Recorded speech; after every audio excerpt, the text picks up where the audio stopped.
Hey all, I hope you guys are having a beautiful Sunday. It is the Lord's Day after all, so go out and enjoy some sunshine. And if you're not near some sunshine, then maybe go out and enjoy the rain. I don't know what it's like where you live, but what I do have for you today is a poem to read. And this poem is about living a life in vice and what that can do to us, and when we try to bend the rules of Christianity, what that can also do to us. So I'm going to talk a little bit about that after the poem, but this poem is called I Am Like You. So here I go. I am like you. I see the ways God has worked in my life.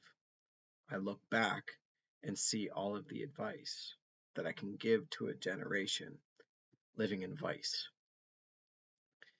living as if their actions have no price. See, I am like you. I live in anger of what I cannot see. It's hard to imagine what I could be if I let Christ show me how to be me. See, this world is dark, and I'd be lying to say there is no devil's mark. I see it all throughout man, how evil has been intertwined into our hearts and into our minds.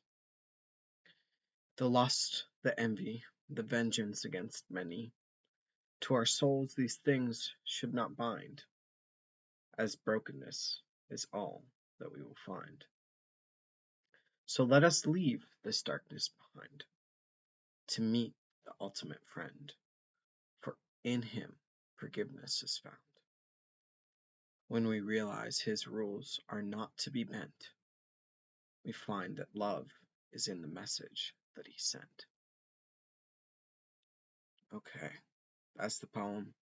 A couple of lines that I want to touch on are how evil has been intertwined into our hearts and into our minds, the lust, the envy, and the vengeance against many. This is something that I see a lot in my life.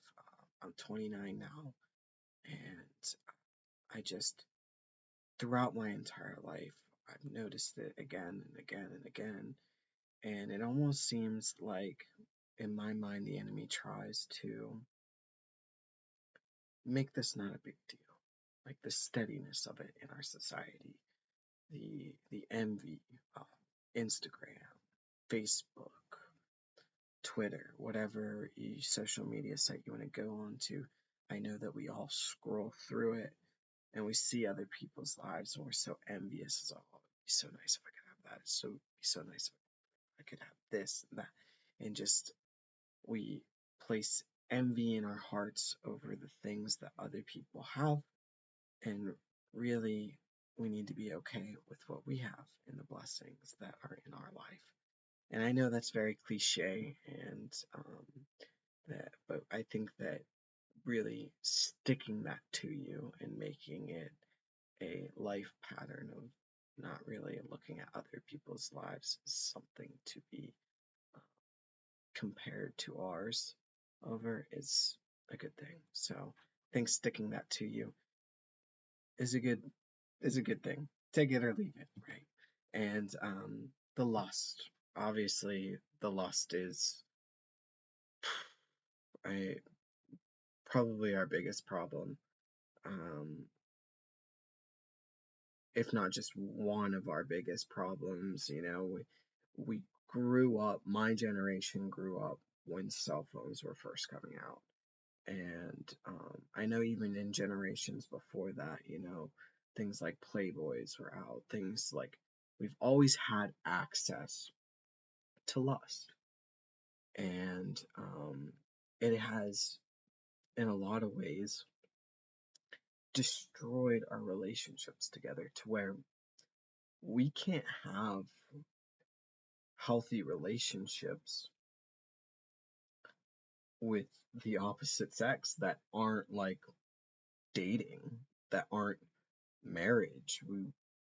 It's hard for us to have cohesive friendships, and that doesn't exist for everybody, but I think it exists for a lot of men out there who feel like, you know they can't have a side conversation in their head every single time they're talking to a pretty lady.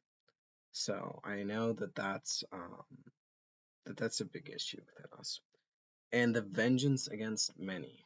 Uh, I see this a lot. I see like when we feel wronged by somebody, we want wrong so desperately to be done onto them, and when wrong is done onto them, we celebrate it and we rejoice in it, and it's draining to our souls. It's draining to us because we should not be focusing on vengeance. We are not the judges. We are just God is the judge, and we know that, right? We as Christians know that.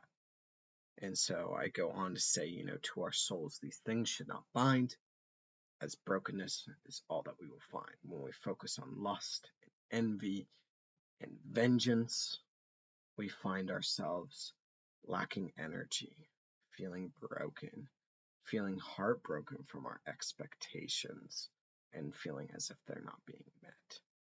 Right? So that's the point I'm trying to make there. And then in Him, forgiveness is found when we realize His rules aren't to be bent.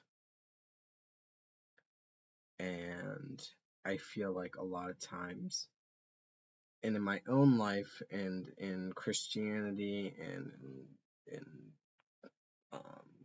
just faith in general, we feel almost a need to not be obedient to God and like kind of develop our own idea about scripture and our own idea rather than the idea that God has presented us with and forming that as our truth, right? So I hope that for all of you that you can be obedient today in whatever you do and pray and pray and pray and pray consecutively, because that is how we hear from Him and that is how we see Him. All right, that's it from me. I hope you guys have a beautiful day. Peace. God bless.